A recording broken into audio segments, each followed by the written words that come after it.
నమస్తే. ఎన్నో ఆధ్యాత్మిక కార్యక్రమాలు నిరంతరం మన ఛానల్‌లో కొనసాగుతూ ఉంటాయి. చాలా మంచి స్పందన లభిస్తుంది. మనందరికీ సుపరిచితురాలు, ముఖ్యంగా రాశి ఫలితాల ద్వారా మనకి ప్రతి మాసం పలకరిస్తూనే ఉంటారు డాక్టర్ ఆర్‌పి సుధ గారు. ప్రముఖ ఆస్ట్రాలజిస్ట్, లైఫ్ కోచ్ నాతో పాటు ఉన్నారు. సెప్టెంబర్ మాసానికి సంబంధించి మాస ఫలితాలు చెప్తారు. ప్రతి వీడియోని కూడా ఫస్ట్ నుంచి లాస్ట్ వరకు వాచ్ చేయండి. అందుకన్నా ముందుగా అసలు గ్రహస్థితులు ఏ విధంగా ఉన్నాయి, ఎక్కడెక్కడ సంచారం ఉంది, ఈ విషయాలన్నీ వివరిస్తారు. దాంతో పాటుగా రాశి ఫలితాలు కూడా వివరిస్తారు. ప్రతి విషయాన్ని కూడా ఖచ్చితంగా చూడండి. మీరు జాతకాలను పరిశీలించుకోవాలి అనుకుంటే స్క్రీన్ మీద కనపడే నెంబర్కి కాల్ చేయొచ్చు. మేడం మీకు అందుబాటులోకి వస్తారు. ఖచ్చితంగా మీకు సంబంధించిన ఏ విషయమైనా కూడా గోప్యంగా ఉంచి ఆ చక్రానికి సంబంధించి మీరు ఏ పరిహారాలు చేసుకోవాలని మిమ్మల్ని వ్యక్తిగతంగా కలిసి మీతో మాట్లాడటం జరుగుతుంది. సో మొట్టమొదటిగా రాశి ఫలితాలు తెలుసుకునే ముందుగా గ్రహస్థితులు ఏ విధంగా ఉన్నాయో ఆ విషయాలు తెలుసుకునే ప్రయత్నం చేద్దాం. నమస్తే మేడం. నమస్కారం. సో రాశి ఫలితాల ముందు మీరు ఎలాగో గ్రహాలకు సంబంధించి అంతే చెప్తారు అంతే. కాబట్టి గోచారం ముందు గోచారమే చూసుకోవాలి. రైట్ రాశి ఫలితాలు అంటేనే ఫస్ట్ గోచార రీత్యా రైట్ దాన్ని బట్టి చెప్పడం అనేది జరుగుతుంది. ఫస్ట్ మనం చూడవలసింది ఏంటంటే అన్నిటికన్నా ముఖ్యం గురుగ్రహం. గురుగ్రహం అంటే ఏంటంటే మూవ్ అయ్యారు, ఆల్రెడీ వృషభంలో ఉన్నారు, ఇప్పుడు మనకి తెలిసిన ఒక విషయం. అలాగే ఇవన్నీ ముఖ్యమైన గ్రహాలు. 4 గ్రహాలు చాలా ముఖ్యమైనవి. అన్ని గ్రహాలు ముఖ్యమైనవి, కానీ ఇవి లాంగ్ టర్మ్ ఒక రాశిలో ఉంటాయి కనుక వీటివి ముందు మాట్లాడుకుని మిగతావి మాట్లాడుకుంటూ ఉంటాం. సో గురుగ్రహం ఏమో వృషభ రాశిలో ఉన్నారు. అలాగే రాహు ఏమో ఇప్పుడు మనకి మీనంలో ఉన్నారు. అలాగే కేతు ఏమో మనకి కన్యలో ఉన్నారు. శని మోస్ట్ ఇంపార్టెంట్ ఏంటంటే కుంభశని అయినా కూడా రిట్రోగ్రేడ్లో ఉన్నారు.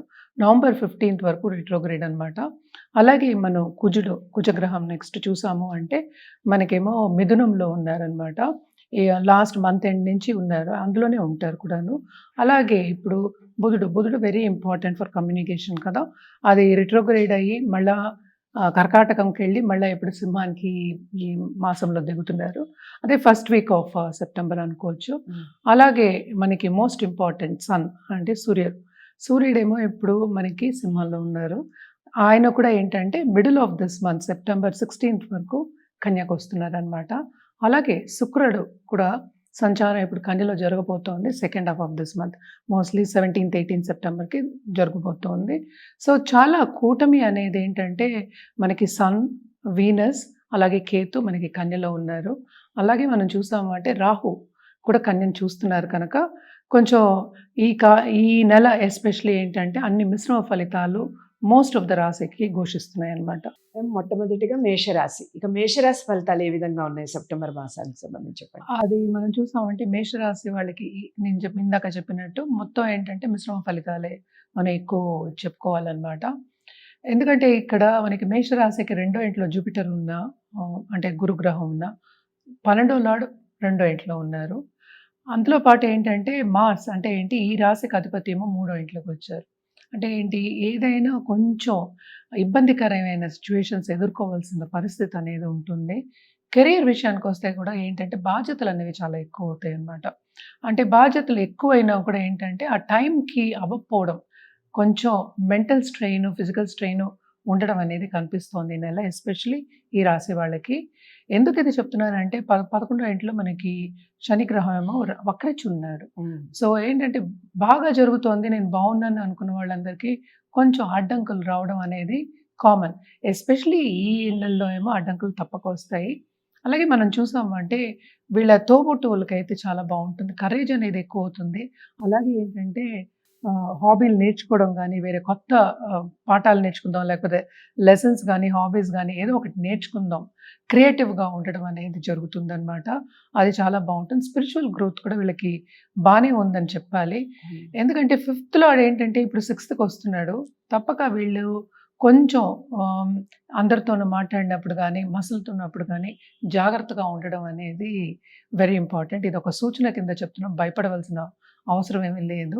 అలాగే బంధుమిత్రుల కలయిక ఉన్నా కూడాను ఉంటుంది. First half of this month ఉంటుంది తప్పక. ఎందుకంటే 5th లార్డ్ ఏమో మళ్ళీ 6thకి second half of this month వెళ్తున్నారు. సో వెళ్ళినప్పుడు కొన్ని ప్రాబ్లమ్స్ అనేవి తప్పవన్నమాట. ఎందుకంటే కేతుగ్రహంతో కలిసి ఉంటే ఇవన్నీను కొన్నిసార్లు చాలా ఇబ్బందులు పడే ఒక పొజిషన్ అనేది, సిచ్యువేషన్ అనేది వస్తుంది. అలాగే కోర్ట్ కేసెస్ ఉన్న వాళ్ళందరికీ కూడా అన్ని వాయిదాలే పడతాయి గానీ, ఏది సొల్యూషన్ అనేది మనకు దొరకదు అని చెప్పాలనమాట.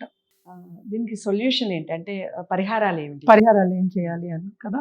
తప్పక ఫస్ట్ ఏంటంటే సూర్యగ్రహం అంటే ఏంటి, సూర్యుడికి అర్ఘ్యం ఇవ్వడం వెరీ ఇంపార్టెంట్. సండే. అలాగే మార్స్‌కి చేయడం కానీ, కుజ జపం చేయడం గానీ, కుజుడికేమో దానం ఇవ్వడం గానీ వెరీ ఇంపార్టెంట్ అనమాట. మంగళవారం వెళ్ళి సుబ్రహ్మణ్య స్వామికి తప్పక పూజ చేయడం, ఎస్పెషల్లీ పాలాభిషేకం చేయడం ఎక్స్‌ట్రీమ్‌లీ ఇంపార్టెంట్. అలాగే మంగళవారం దుర్గాదేవి పూజ చేయడం, దుర్గా చాలీస చదువుకోవడం, లేకపోతే సప్తశతి చదువుకోవడం వెరీ, వెరీ ఇంపార్టెంట్. తప్పక ఇవన్నీ చేస్తే ఏమవుతుందంటే కొంచెం పాజిటివ్ ఎఫెక్ట్స్ అనేవి దొరుకుతాయి. ఎందుకంటే శ్రమ అనేది చాలా అధికం అనేది కనిపిస్తోందనమాట. శ్రమకి తగిన ఫలితం ఉంటే అందరూ ఆనందిస్తారు. లేకపోతే కొంచెం బాధే కదా ఎవరికైనా.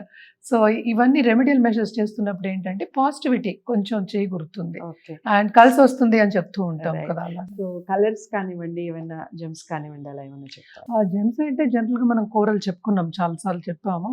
బట్ వ్యక్తిగత జాతకం మీద ఆధారపడి అవును. ఉంటుంది. అవును. జెమ్స్ అనేది షార్ట్ టర్మ్ మనం ఇవ్వం. సో, మంత్లీ ఎక్కువ చెప్పుకోమనమాట. హ్మ్. సో, కలర్స్ అంటే తప్పక వీళ్ళు ఎక్కువ ఆరెంజ్ వాడడం చాలా మంచిది అనేది సూచన అనమాట.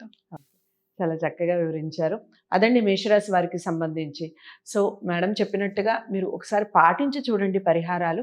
పరిహారాలు పాటించే ముందు ఖచ్చితంగా వ్యక్తిగత జాతకాల్ని పరిశీలించుకోండి.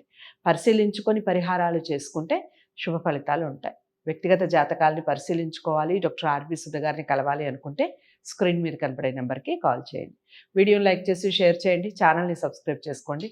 మరో రాశితో మళ్ళీ కలుద్దాం. నమస్తే.